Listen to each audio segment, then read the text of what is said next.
সব নথি জমা দিয়েও এশায়ের কেন বাদ গেল নাম? এই অভিযোগ নিয়ে পুরুলিয়ার বিজেপি বিধায়ক সুদীপ মুখোপাধ্যায়কে সামনে পেয়ে ক্ষোভ উগরে দিলেন শহরবাসীদের একাংশ।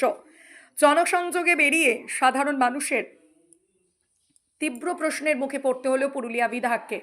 মানুষজনের অভিযোগ, সমস্ত প্রয়োজনীয় নথি জমা দেওয়ার পরেও তাদের বা তাদের পরিবারের সদস্যদের নাম নতুন ভোটার তালিকায় নেই।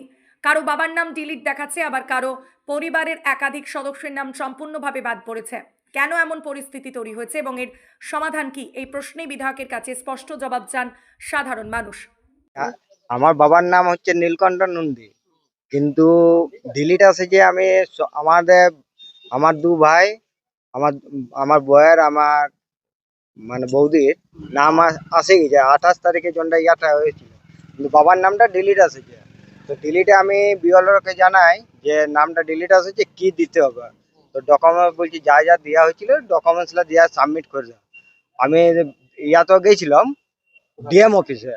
ডিএম অফিস থেকে বলছি এখন তো অফলাইন হয় না, আপনি অনলাইন থেকে করান। অনলাইন থেকে আমি করাইছি, কিন্তু অনলাইনে করার পর আমি বিএলওকে পেপারটা দেওয়া হয়েছে। তো এখন কি হয়, এখন গোটাটা আমি চাপে আছি, চিন্তা আছি যে বাবার নামটা ডিলিট হয়ে গেলে তবে কাল দিন আমাদেরকেও বলতে পারে আপনারা কোথায় উড়ে আসে বসে যান, এটা তো কাল দিন বলতেও পারে। বিধায়ককে জানালাম যে আমাদের পার্টে 12 জন ডিলিট হয়েছে। হ্যাঁ, তো সেই 12 জন খুব দরিদ্র পরিবারের, তাদের নামটা যাতে উঠে সে একটু ব্যবস্থা নিতে।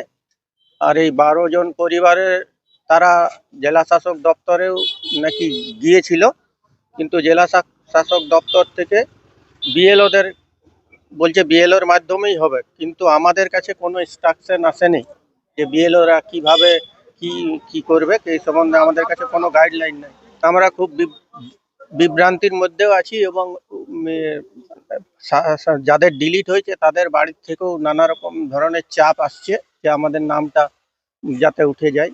ওই যে জেলা শাসকের কাছে চিঠি করতে হবে, একটা ফরম্যাট দেখালেন আমাকে, ওই ফরম্যাটে ইলেকট্রিক বিল আর আরো 2-1টা জিনিস বললেন, তার মধ্যে ইলেকট্রিক বিলটাও বললেন, ওগুলো ডকুমেন্ট দিয়ে জেলা শাসক দপ্তরে বললেন যে অ্যাপ্লাই করতে।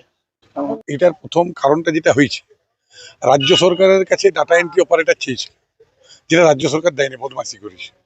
সব রাজ্য দিয়েছে, 12টা রাজ্যে এসআইআর চলছে, রাজ্য সরকার বদমাইশি করেছে।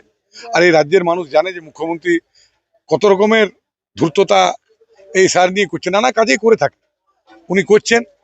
কিন্তু নির্বাচন কমিশন সেসব দেখে এআইএ ম্যাপিং করেছিল, তাতে কিছুটা গন্ডগোল হয়েছে, জেনুইন ভোটারের কিছু বাদ গেছে, তাদের জন্য অপশন দেওয়া হয়েছে, নতুনভাবে অ্যাপ্লাই করতে পারবে তারা। তারা 6 নম্বর ফর্মে অ্যাপ্লাই করতে পারবে, সেটা DEO, district election officer, DM এর কাছে।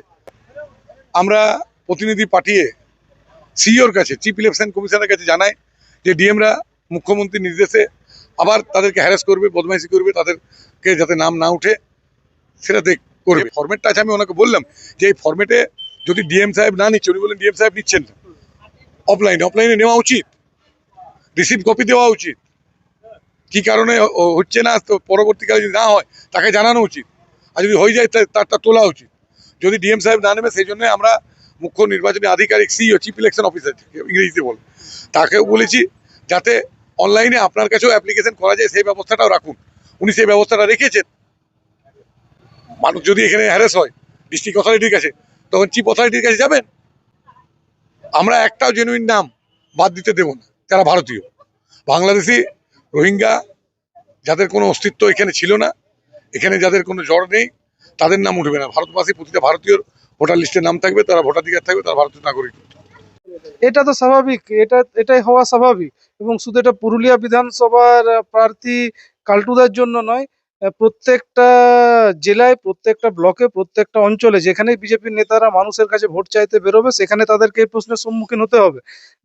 হাজার হাজার লক্ষ লক্ষ মানুষকে এসআর এর ফলে যে লাইনে দাঁড় করিয়ে ভোগান্তি যেভাবে করানো হয়েছে, যেভাবে হয়রানি করানো হয়েছে, নিজেদের স্বার্থ চরিতার্থ করতে ভোটে জিততে বিজেপি যেভাবে সাধারণ মানুষকে প্রশ্নচিহ্নের মুখে ঠেলে দিয়েছে এবং মানুষের ভোটাধিকার কেড়ে নেওয়ার যে চক্রান্ত করেছে, এবং সবচেয়ে দুঃখের বিষয় হলো সেই সময় বিজেপির কোনো নেতা, কোনো মন্ত্রী, কোনো কর্মী কিন্তু মানুষের পাশে ছিল না। তৃণমূল নেতারা, তৃণমূল কর্মীরা ক্যাম্প করে মানুষের সেবা করেছে, মানুষের ফর্ম ভরতে সাহায্য করেছে, মানুষকে তাদের ভোটাধিকার ফিরিয়ে দেওয়ার জন্য লড়াই করেছে।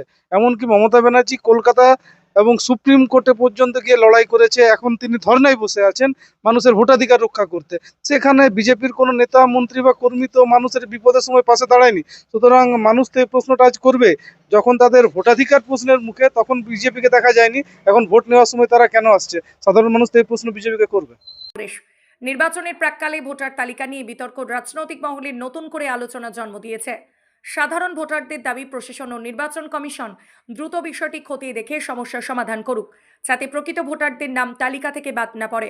পুরুলিয়া থেকে নিজস্ব প্রতিনিধি রিপোর্ট, পুরুলিয়া মিরর।